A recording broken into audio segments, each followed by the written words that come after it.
منورہ کے قیام کے دوران پہلا کام یہ کیا کہ مسجد نبوی کی تعمیر کا آغاز کیا، اور مسجد نبوی کی تعمیر کے ساتھ ساتھ مسجد نبوی کے سامنے باہر آپ علیہ السلام نے ایک چبوترا تعمیر کیا، جس چبوترے کو عربی میں صفہ کہا جاتا ہے، اور یہ صفہ نبی علیہ السلام کا قائم کردہ سب سے پہلا اسلامی تاریخ کا سب سے پہلا مدرسہ تھا، اور اس مدرسے میں تعلیم حاصل کرنے والے نبی علیہ السلام کے تربیت یافتہ اور فیض یافتہ حضرات صحابہ کرام رضوان اللہ تعالی علیہ مجمعین تھے، جن کے بارے میں اللہ نے اعلان فرمایا ہے والسابقون الاولون من المہاجرین والانصار والذین اتبعوهم بإحسان رضی اللہ عنہم ورضوا عنہ۔ یہ نبی علیہ السلام کے پہلے شاگرد ہیں، اور اس پہلے مدرسے کے استاد اور معلم خاتم النبیین سید الاولین والآخرین امام الانبیاء والمرسلین حضرت محمد الرسول اللہ صلی اللہ علیہ وسلم تھے۔ آج جس قدر ہماری یہ دینی مدارس ہیں جہاں صبح و شام قال اللہ و قال الرسول صلی اللہ علیہ وسلم کی صدائیں بلند ہو رہی ہیں، ان مدارس کا سلسلہ نسب جا کر صفہ مدرسے سے ملتا ہے، اور جس مدرسے کی نسبت، جس مدرسے کا نسب، جس مدرسے کا تعلق نبی علیہ السلام کے قائم کردہ پہلے مدرسہ تو صفہ سے نہ ملتا ہو، وہ مدرسہ کہلانے کے لائق نہیں ہے، وہ مدرسہ حقیقی معنوں میں مدرسہ نہیں ہے۔ ہمارے مدرسوں کی شان ہی یہی رہی ہے کہ یہ سیدھے سادے طریقے سے محض اللہ رب العزت کی ذات کے بھروسے، توکل اور اعتماد کی بنیاد پر چلتے ہیں، اور آج تک دنیا کے اندر بڑی بڑی طاقتیں آئیں، بادشاہوں نے، حکمرانوں نے ان مدارس کے نظام کو تہس نہس کرنے کی کوشش کی، علماء سے عوام الناس کو بدزن کرنے کی کوششیں کی، علماء کے بارے میں عوام میں غلط فہمیاں اور بدگمانیاں پیدا کرنے کی کوششیں کی، لیکن وہ حکمران مٹ گئے، ان کی حکومتیں اور سلطنتیں ختم ہو گئیں، لیکن جو مدرسہ نبی علیہ السلام نے مسجد نبوی کے سامنے مدرسہ تو صفہ کے نام سے شروع فرمایا تھا،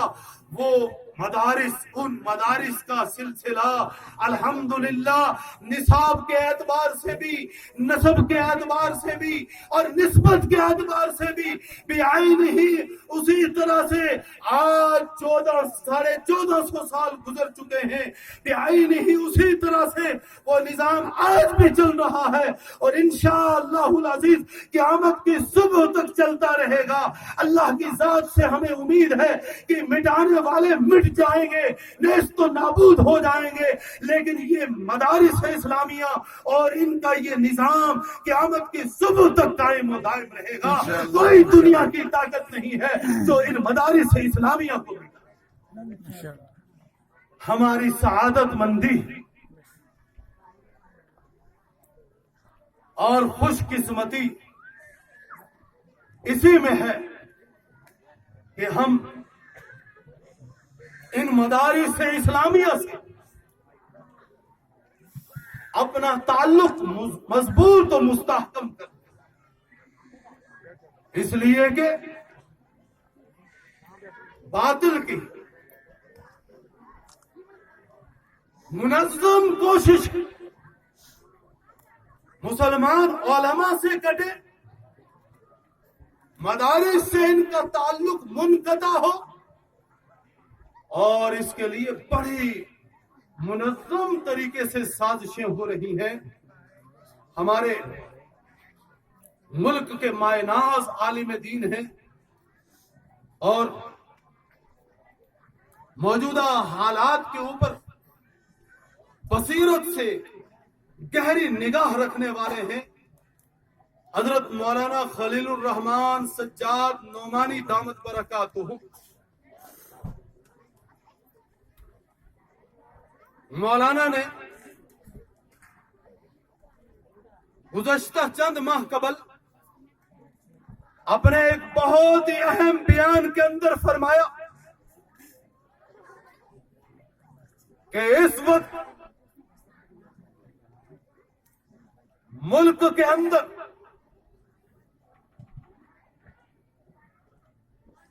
جن لوگوں کے ہاتھ میں کرسی اقتدار ہے، جن لوگوں کے ہاتھ میں اقتدار کی بھاگ ڈور ہے، وہ دو چیزیں چاہ رہے ہیں۔ ایک تو اس ملک کے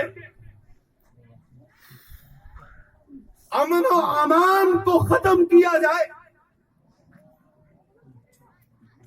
ملک کو فرقہ واریت کے ذریعے سے ہندو مسلم فسادات کے ذریعے سے توڑنے کی بھرپور کوششیں کر رہے ہیں، اور دوسرے نمبر پہ خاص طور پر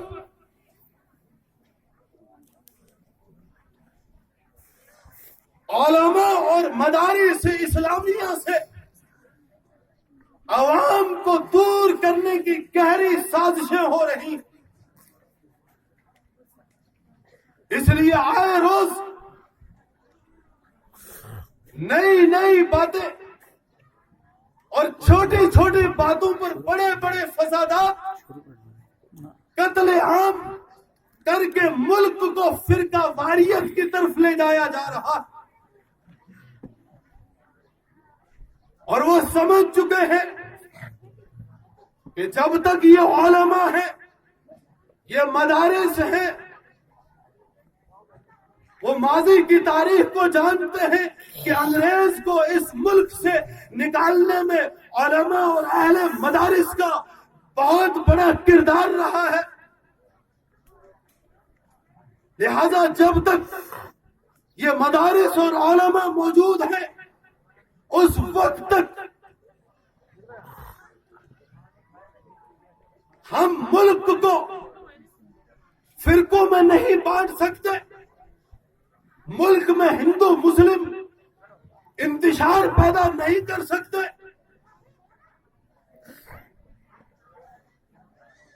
لہذا علماء کو ختم کرنا ہے، مدارس کے بارے میں بدگمانیاں پیدا کرنی ہے۔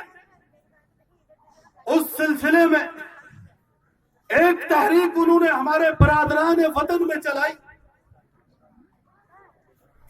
کہ یہ مدارس کے اندر دہشت گرد پیدا کر رہے ہیں۔ حالانکہ ہم ببانگ توحول واضح الفاظ میں چیلنج کے ساتھ کہتے ہیں کہ آج تک ملک کے اندر، ریاست کے اندر یا پوری دنیا کے اندر جس قدر بھی دہشت گردی کے واقعات ہو رہے ہیں یا انسانیت کے قتل عام کے واقعات رونما ہو رہے ہیں، آج تک کوئی ثابت نہیں کر سکا کہ ان میں کوئی ایک بھی کسی مدرسے کا طالب علم ہو۔ اس لیے کہ اسلام تو امن و شانتی کا پیغام دیتا ہے، اسلام تو ایک انسان کے قتل کو من قتل نفسا بغیر نفس او فساد فی الارض کانما قتل الناس جميعا، کہ جس شخص نے کسی ایک انسان کا بھی قتل ناحق کیا، قرآن کہہ رہا ہے کہ اس نے پوری انسانیت کا قتل کر دیا۔ مدارس میں تو یہی قرآن ان بچوں کو پڑھایا جا رہا ہے، پھر کیسے یہ انسانیت کے قاتل بن سکتے ہیں، پھر کیسے یہ دہشت گرد بن سکتے ہیں؟ یہ ناممکن۔ یہ بات تو برادران وطن کے ذہنوں میں ڈالی اور مسلمانوں کے ہاں جا کر کہا کہ تمہاری زکوٰۃ اور صدقات کا استحصال ہو رہا، تم جو چندہ دیتے ہو اس کا غلط استعمال ہو رہا۔